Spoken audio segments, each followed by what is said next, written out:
Hello everyone, कैसे हैं आप लोग। हम लोग कर रहे हैं इंटरनल रिकंस्ट्रक्शन और ये है वीडियो लेक्चर नंबर 5। आज हम एक ऐसा क्वेश्चन करने वाले हैं जिसमें आपको बैलेंस शीट गिवन नहीं होगी। इससे पहले के जो भी आपने क्वेश्चन किए हैं उसमें बैलेंस शीट होती थी, एडिशनल एडजस्टमेंट होती थी, तो उनके बेसिस पर आप नई बैलेंस शीट बनाते थे। लेकिन यहाँ पर आपको बैलेंस शीट खुद से ड्राफ्ट करनी पड़ेगी, उसके बाद ही क्वेश्चन आगे बढ़ेगा। तो इलिस्ट्रेशन नंबर 9 जे.आर. मोंगा बुक से हमने लिया है और इसका पेज नंबर है 14.36। चलिए इस क्वेश्चन को किस तरह से सोल्व करना है, और एग्ज़ाम में क्वेश्चन आ सकता है, मतलब इस तरह के क्वेश्चन भी एग्ज़ाम में पूछे जा सकते हैं, तो आपको इसकी भी प्रैक्टिस करनी है। ओके सर, तो यहाँ पे आप देख रहे हैं नीचे ये क्या है, ये है आपकी एडिशनल इंफॉर्मेशन जो कि इंटरनल रिकंस्ट्रक्शन स्कीम से रिलेटेड बातें हैं। अब यहाँ पे ऊपर हम देखेंगे आपको बैलेंस शीट ना देकर एक स्कैटर्ड फॉर्म में डेटा गिवन है। तो चलिए जल्दी से इसको पढ़ना शुरू करते हैं। The ledger balances of J Company Limited as at 31 March 2020 include. यहाँ से आपको एसेट्स बता रहे हैं, property plant equipment 7 lakh, investment 10,000, inventories 390, trade debtors 460। इस तरह से कुछ एसेट्स हैं, कुछ लाइबिलिटीज़ हैं। तो अभी हमें क्या करना है, अभी सबसे पहले हमें एक बैलेंस शीट बनानी है। सर बैलेंस शीट क्या हम नए फॉर्मेट में बनाएंगे या पुराने फॉर्मेट में बनाएंगे?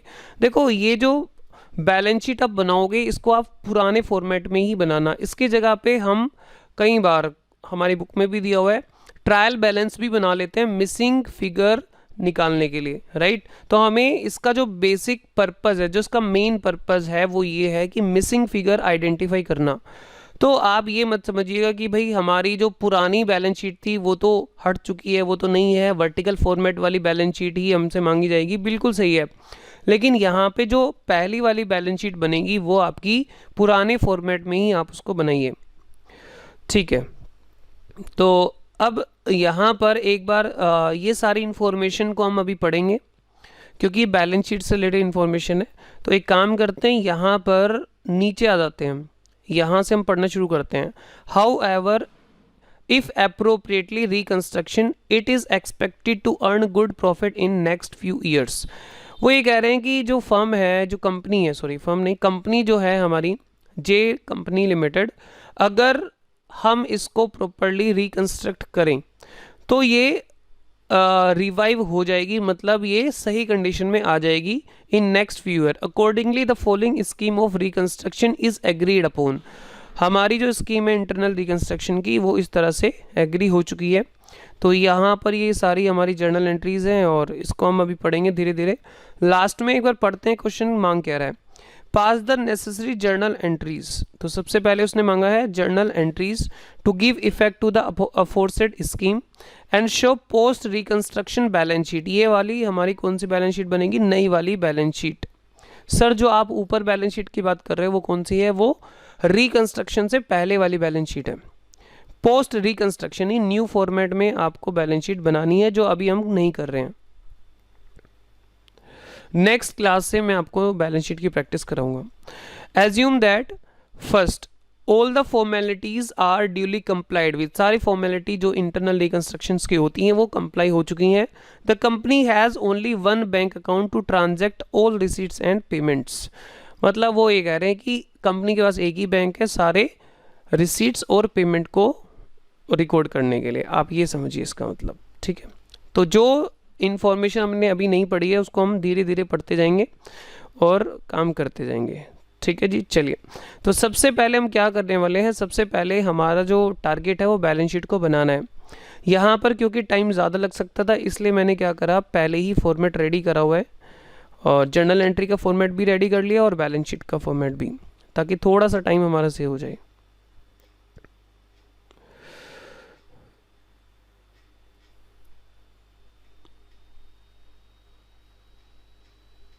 ये लो जी, यहाँ से हम ये फॉर्मेट हमने ले लिया है।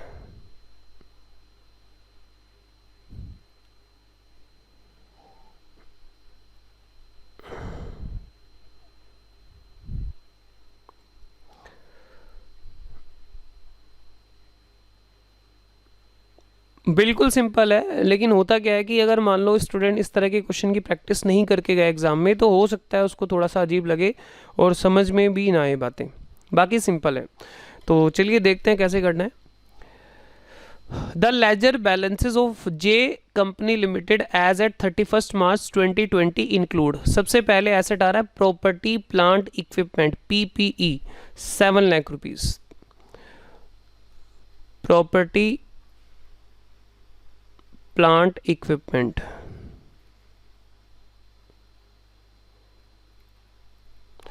कितना है? 7 लाख रुपीज। नेक्स्ट, फिर दिया है इन्वेस्टमेंट 10,000। इन्वेस्टमेंट एसेट्स है तो आराम से रख लीजिए, कोई इशू नहीं है। इन्वेस्टमेंट 10,000 साथ साथ कर सकते हो आप, अगर चाहो तो आप साथ साथ ही कर लो। इन्वेंट्रीज 390,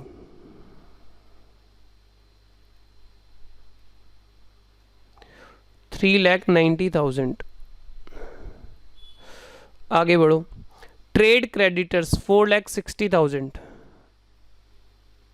सॉरी मैंने क्रेडिटर बोल दिया, trade debtors 4,60,000।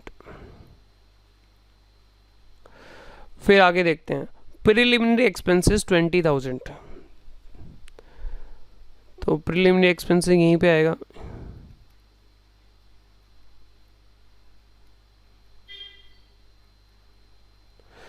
Preliminary expenses 20,000। Next, फिर आता है equity share capital 6 lakh rupees, और यहाँ पे ध्यान देना लिखा हुआ है 60% paid up. Equity share capital, इसको समझाऊंगा अभी, रुको। 60% पेड अप 6 लाख रुपीज़ है। बैलेंस शीट में हमेशा याद रखना कभी भी फेस वैल्यू नहीं आती, पेड अप वैल्यू आती है, पेड अप, जितना पैसा आ चुका है। अब यहाँ पे एक बात इन्होंने बोली है, ये जो 6 लाख रुपीज़ शेयर कैपिटल है ये 60% पार्ट है।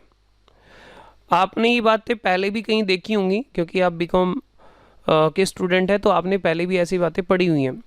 अगर ये 6 लाख 60% है तो 100% कितना होगा? तो हम उसके लिए क्या करते हैं, 6 लाख मेरा 60% वैल्यू है, तो 100% पे जाने के लिए 60% से आप डिवाइड कर दो, तो ये 100% वैल्यू निकल आएगी। इसका मतलब ये है, ये बड़ा इंपॉर्टेंट पॉइंट है, ध्यान से समझना, बच्चे गलती करते हैं इसमें। फेस वैल्यू 10 लाख रुपए की है, जिसमें से 60%, फेस वैल्यू तो 10 लाख रुपए की है, 60% पे हो चुका है, यानी कंपनी के जो शेयर होल्डर हैं उन्होंने 60% पैसा दे दिया है, जो कि हमारी बैलेंस शीट में नजर आ रहा है। बट इसकी फेस वैल्यू क्या है?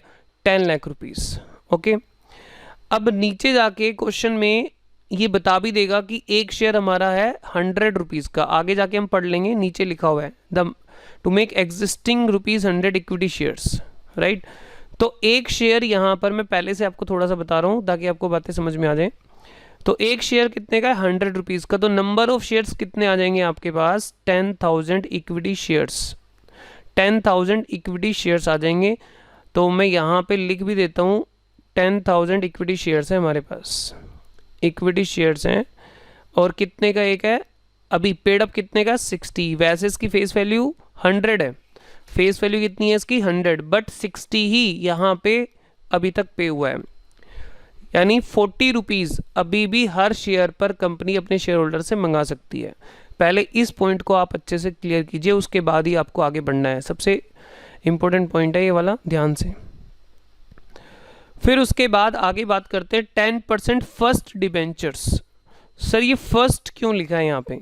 10% फर्स्ट डिबेंचर, हमने तो नॉर्मली देखा था 10% डिबेंचर, यहाँ पे फर्स्ट क्यों लिखा है? फर्स्ट का मतलब आगे जाके यहाँ पे एक अलग टाइप, जैसे एग्जांपल के लिए हमने पहले कुछ डिबेंचर इशू करे, उसके 2-3 साल बाद दूसरे डिबेंचर इशू कर दिए, तो पहले वाले को हमने बोल दिया फर्स्ट डिबेंचर, दूसरे वाले को सेकंड डिबेंचर, तीसरे वाले को थर्ड डिबेंचर। बस यही है इसका मतलब, और इससे ज़्यादा इससे कुछ नहीं समझना आपको, ताकि हमें पता लग जाए ये पुराने वाले हैं ये नए वाले हैं। तो 10% फर्स्ट डिबेंचर 2 लाख रुपीज़ के हैं। तो सर हम यही नाम लिखेंगे? हाँ यही नाम लिख दो, क्या प्रॉब्लम है। 10% फर्स्ट डिबेंचर, जो नाम दिया है वही लिख लो, 2 लाख रुपीस। ओके,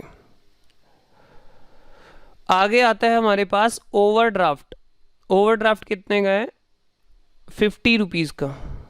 ये मैं हटा देता हूँ, ध्यान से दिखाई नहीं दे रहा। हाँ जी, ओवरड्राफ्ट कितने का है? 50,000।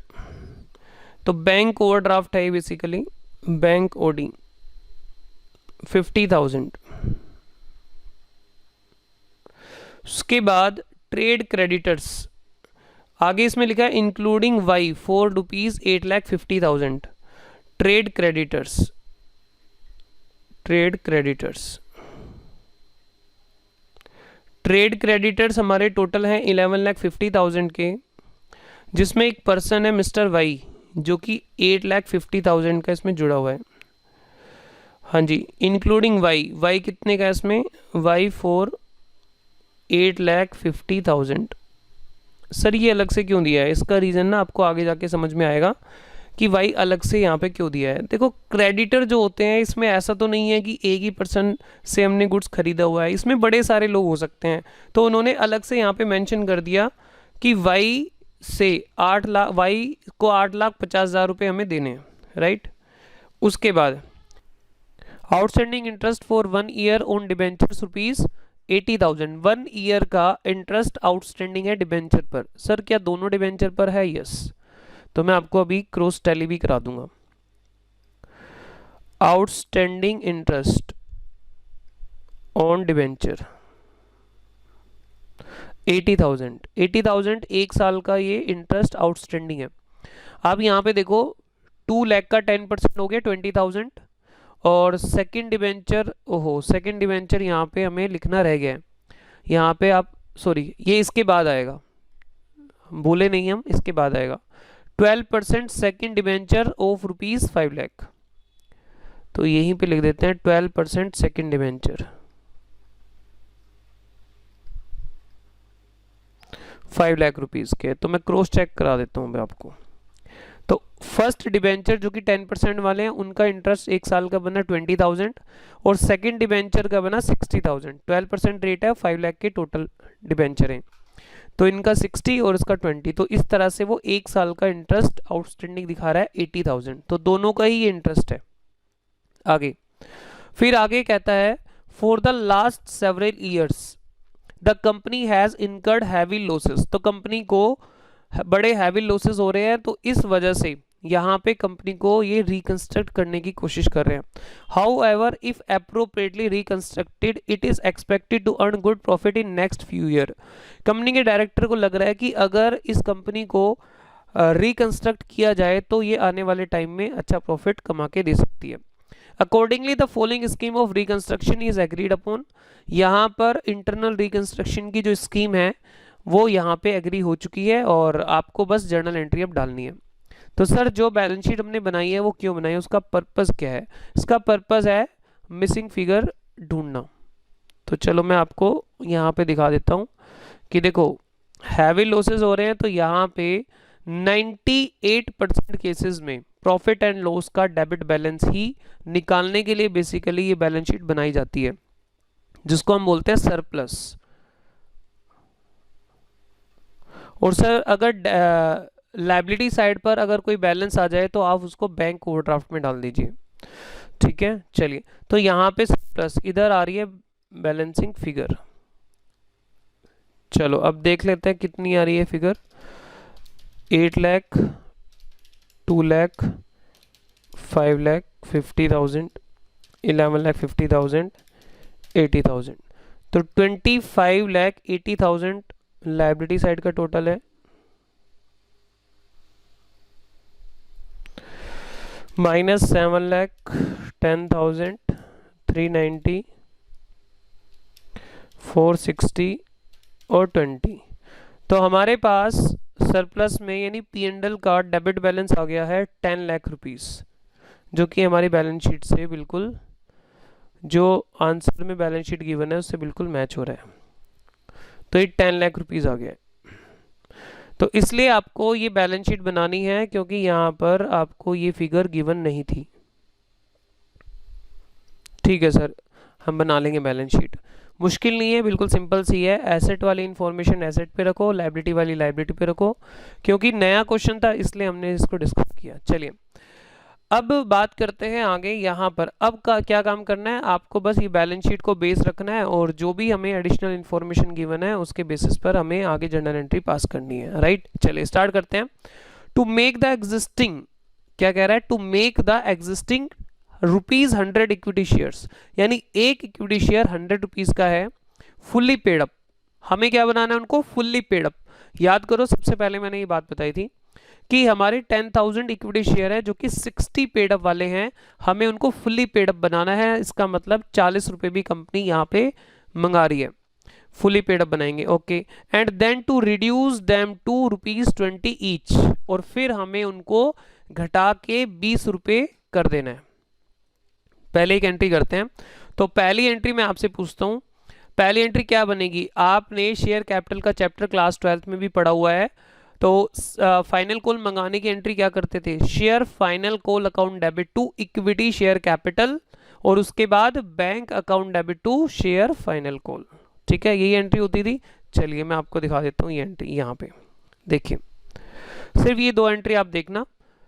चलो जी, हम यहाँ पे लिख भी देते हैं। 10,000 इक्विटी शेयर है और 40 रुपये जो बकाया है वो हम मंगा रहे हैं। तो यहाँ पे कितना हो गया, 4 लाख रुपीस।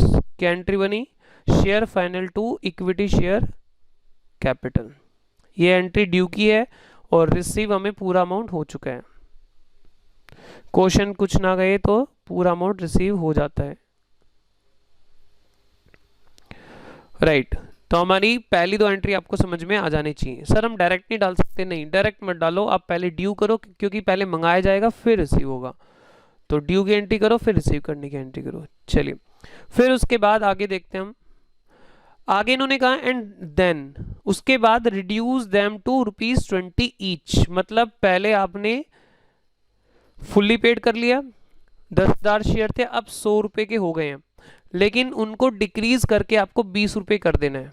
ओके जी, चलो तो अब हम यहाँ पे क्या करने वाले हैं, 10,000 इक्विटी शेयर जो कि पहले कितने रुपए वाले थे, 100 वाले, तो टोटल कितना था, 10 लाख।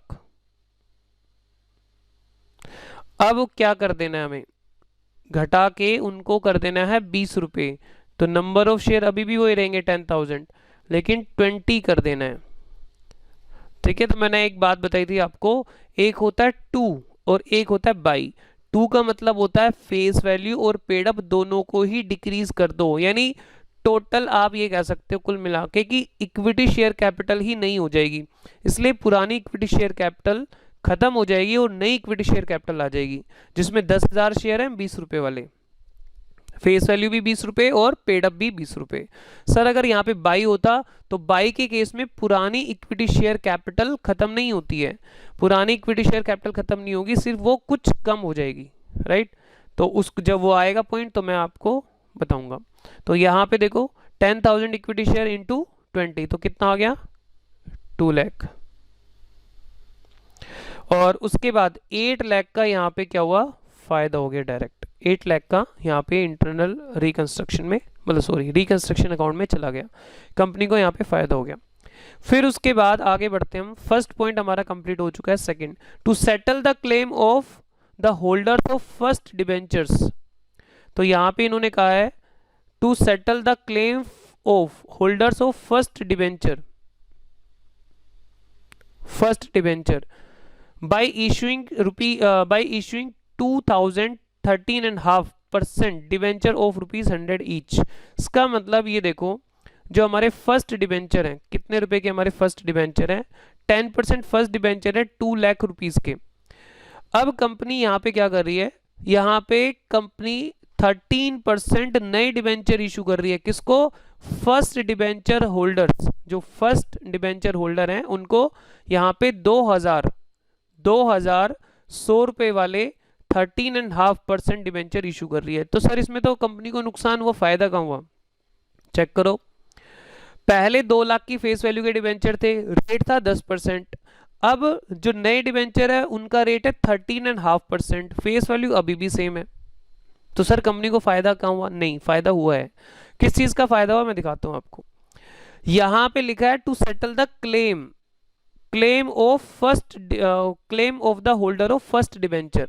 फर्स्ट डिबेंचर होल्डर्स का जो भी क्लेम था उसके बदले में उन्होंने 2 लाख रुपए की फेस वैल्यू के नए डिबेंचर लिए हैं, जिसका रेट 13.5% का है। आपको मैं दिखाता हूं उनका क्लेम था कितने का। उनका क्लेम एक तो था 2 लाख रुपए, और जो इंटरेस्ट ऑन डिबेंचर है इसमें था 20,000 रुपए। तो उनका टोटल जो क्लेम था वो 2,20,000 रुपए था। अगेन आई रिपीट, उनका जो क्लेम था 2 लाख नहीं था, उनका क्लेम था 2,20,000। तो यहां पे उन्होंने 2,20,000 छोड़कर नए डिबेंचर ले लिए 2 लाख रुपए के। तो 20,000 रुपए एक्चुअल में उनका सेक्रीफाइस है, जिसके बदले उन्होंने क्या डिमांड करी है कि हमें 13.5% की नई डिबेंचर इशू करो, यानी हमारी परसेंटेज बढ़ा दो। राइट, तो आपको अब समझ में आई होगी बात ये। हाँ जी सर। तो एक बार दूसरा पॉइंट भी साथ साथ पढ़ लेते हैं ताकि आपको अच्छे से क्लियर हो। To discharge the claim of the holders of second debenture. अब ये सेकंड डिबेंचर के जो होल्डर हैं उनकी बात कर रहे हैं। उनको क्या दिया गया है? Bye issuing 4,000 15% debenture of ₹100 each.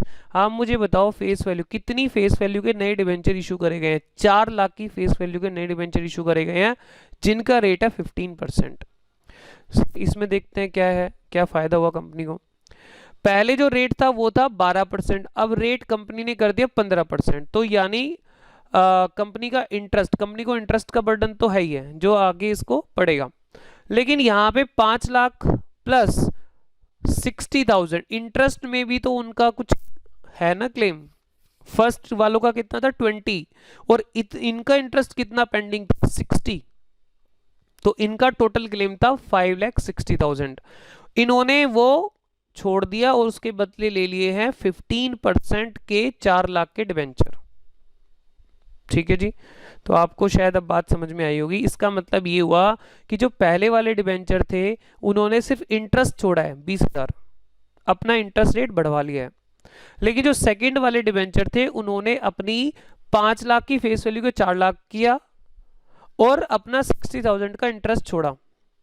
तो उन्होंने ज्यादा सेक्रीफाइस किया है और उन्होंने अपना रेट 12 से 15 करा लिया। तो मुझे उम्मीद है आपको ये बात समझ में आ गई होगी, और नहीं आई होगी तो नीचे कमेंट बॉक्स में कमेंट आप कर सकते हैं। चलिए, तो यहाँ पे अब हम क्या करने वाले हैं, तो डिबेंचर ये वाला पार्ट, चलिए जी डिबेंचर को हम देख लेते हैं एक बार। 10% डिबेंचर कितने के हैं पहले वो देखो। 10% डिबेंचर, एक मिनट बैलेंस शीट ही देखनी पड़ेगी, 2 लाख के हैं, और 12% वाले 5 लाख के हैं, याद रखना थोड़ा सा, 2 लाख के। और इनको नए डिबेंचर कितने मिले? 13% डिबेंचर, वो भी 2 लाख के मिल रहे हैं। तो बस कुछ नहीं हुआ, यहां पे आप रेट देख सकते हो, रेट में चेंज आ गया। और बाद में ना इनका आउटस्टैंडिंग का जो इन्होंने सेक्रीफाइस किया है वो दोनों का इकट्ठा ही हम कर देंगे। ठीक है, एक का था 20, एक का था 60, दोनों ने ही सेक्रीफाइस कर दिया, तो वो सीधा हम रिकंस्ट्रक्शन अकाउंट में डाल देंगे। उसके आप टेंशन मत लो, अलग से डाल देंगे। आप चाहे तो इसके साथ भी डाल सकते हो, मैंने नीचे उसको डाला भी हुआ है। 20 और 60 दोनों का एक साथ डाल दिया हमने। आप अलग करके डालना चाहें उसके भी आप कर सकते हो। फिर आगे हम देखते हैं दूसरे वाले ने क्या किया। वो थे 5 लाख के, वो हमारे खत्म हो गए, वो हमारे डेबिट हो गए। और नए डिबेंचर जो कि 15% वाले हैं वो आ गए 4 लाख के, क्वेश्चन में दिया हुआ है। और बाकी यहाँ पे 1 लाख का कंपनी को यहाँ पे बेनिफिट हो गया।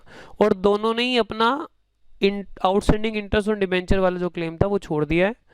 तो यहाँ पे क्या हो गया, 80,000 का कंपनी को फिर से फायदा हो गया दोनों के ऊपर। हाँ जी सर, अब ये समझ में आ गया पॉइंट। अगर ये पॉइंट नहीं समझ में आया तो कोई बात नहीं, वीडियो पॉज करके वापस से एक बार देखो, लेकिन आगे मत पढ़ना जब तक समझना है। डी पॉइंट देखो जी, D point, to pay ₹3 lakh to y in full settlement of his account. अब याद करो वाई क्वेश्चन में यहाँ पे दिया हुआ था, उन्होंने कहा था कि क्रेडिटर में एक बंदा है वाई को हमें देने 8,50,000। वाई को कितने देने हमें 8,50,000। तो वाई से हमने नेगोशिएशन करा और वाई को हमने एग्री कर लिया कि आपको 3 लाख रुपीज़ ही हम देंगे फुल एंड फाइनल सेटलमेंट में। तो 8,50,000 की बजाय हमने कितने देने उसको 3 लाख रुपीज़। तो कंपनी को सीधा सीधा फायदा कितना हुआ 5,50,000 का। चलिए तो यहाँ पे देखो लिखा हुआ है to pay rupees 3 lakh to y in full settlement of his account. तो आप खुद ही बताओ हमारा जो क्रेडिटर है वो कितने से डेबिट हो जाएंगे, 850 से क्रेडिटर हमारे डेबिट हो जाएंगे। 850 से हमारे क्रेडिटर डेबिट हो जाएंगे जो कि मिस्टर वाई है, और हम देंगे कितना उसको 3 लाख रुपीज़। तो कंपनी को सीधा सीधा फायदा कितना हुआ, रिकंस्ट्रक्शन में कितना आएगा 5,50,000। चेक करो लायबिलिटी हमारी खत्म क्रेडिटर की, क्योंकि ये क्रेडिटर कौन है, मिस्टर वाई है। सर जो बाकी क्रेडिटर हैं, बाकी क्रेडिटर के बारे में भी क्वेश्चन ने आगे बात बताई है। To allot 15,000 fresh equity shares of ₹20 each to discharge the remaining trade creditors. आप मुझे बताओ रिमेनिंग कितने बचे हैं, रिमेनिंग कितने हैं, रिमेनिंग है आपके 3 लाख, 3 लाख के क्रेडिटर और बचे हैं वाई को छोड़ के। तो उनको हम क्या दे रहे हैं, फ्रेश इक्विटी शेयर दे रहे हैं जो कि 20 रुपये वाला, 15,020 वाले। तो इसका मतलब उनको सेम ही वैल्यू हम दे रहे हैं, उन पर कोई फ़ायदा कंपनी को नहीं हो रहा है। बस हाँ ये हो गया कि उन्होंने उसको इक्विटी शेयर्स में कन्वर्ट कर दिया। चलो तो 3 लाख जो हमारे रिमेनिंग क्रेडिटर्स थे उनको 3 लाख के शेयर हमने दे दिए हैं। यहाँ पे आप लिखना चाहो नंबर लिखना चाहो तो नंबर लिख दो, क्योंकि बैलेंस शीट जब हम बनाएंगे तो इसमें हेल्प होती है। और 20 तो 15,020, ठीक है। चलिए आगे का है write off, to write off the fictitious asset. कौन से हैं फिक्टिशियस एसेट हमारे, अभी देखते हैं। To write off the fictitious assets and to reduce the fixed asset. अब देखो ये तो हमें समझ में आ गया फिक्टिशियस एसेट को राइट ऑफ करना है, चाहे क्वेश्चन कहे या ना कहे, ये तो बात क्लियर है। फिक्टिशियस एसेट है और इंटेंजिबल एसेट्स हैं, इनको तो बिना देखे ही आपको राइट ऑफ करना ही करना है। लेकिन यहाँ पे कहा है reduce fixed assets, fixed asset हमारे रिड्यूस करने, लेकिन कितने रुपए से करने हैं, जितना भी आपके पास रिकंस्ट्रक्शन में बैलेंस बचा हुआ है उससे, जितना भी आपके पास रिकंस्ट्रक्शन में बैलेंस बच गया है उससे इनको राइट ऑफ आप कर दो। चलो एक बार हम देख लेते हैं, पहले हम अपने फिक्टिशियस एसेट को हटा देते हैं। फिक्टिशियस एसेट देख लो जी कौन कौन से हैं। फिक्टिशियस एसेट हमारे पास यहाँ पे दिखाई दे रहे हैं 2, एक तो ये है प्रिलिमिनरी एक्सपेंसेस और दूसरा हमारा ये रहा। तो इनको जरा राइट ऑफ कर लेते हैं। उसके बाद अगर रिकंस्ट्रक्शन में कुछ बचेगा तो फिर हम अपने फिक्स्ड एसेट यानी प्रॉपर्टी प्लांट इक्विपमेंट को राइट ऑफ करेंगे उतने वैल्यू से। चलो जी एक बार जरा इनको हम देख लेते हैं। तो सरप्लस हमारा कितना है, सरप्लस हमारा था 10 लाख रुपीज़ का, और प्रिलिमिनरी एक्सपेंसेस, प्रिलिमिनरी एक्सपेंसेस चलो देखना पड़ेगा दोबारा 20,000।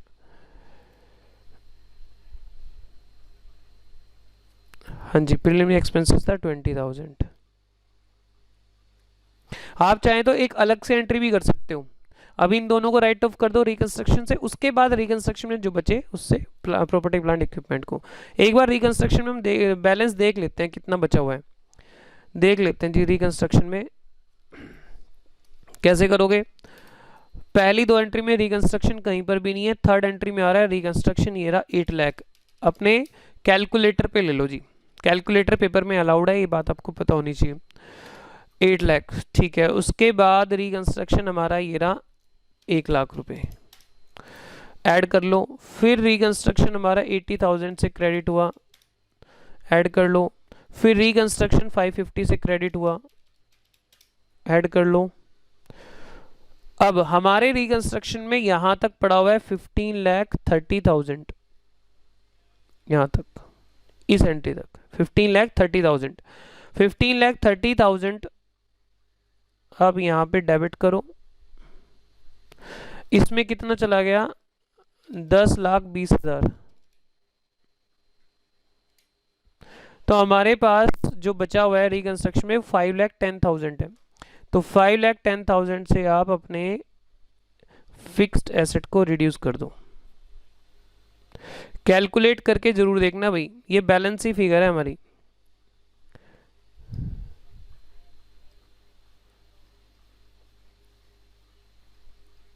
जो रिकंस्ट्रक्शन में बचा था उससे इसको राइट ऑफ करना है। चलिए, तो मुझे उम्मीद है ये आपको समझ में आ रहा होगा, कोई इतना मुश्किल तो नहीं था। बस इसमें एक नया पॉइंट यही था कि बैलेंस शीट हमें यहाँ पे बनानी थी और उसके बाद ये हमारी बैलेंस शीट पुराने फॉर्मेट में ही बनेगी, और उसके बाद जो अब बैलेंस शीट बनने वाली है, क्योंकि क्वेश्चन में इन्होंने बैलेंस शीट मांगी है, वो बैलेंस शीट वर्टिकल फॉर्मेट में बनेगी, जो कि हम नेक्स्ट लेक्चर से प्रैक्टिस करना शुरू करेंगे। चलिए फ्रेंड्स, ये वीडियो आपको कैसी लग रही है, अपना वैल्यूएबल फीडबैक जरूर दें। मिलते हैं नेक्स्ट वीडियो में, till then take care, bye bye.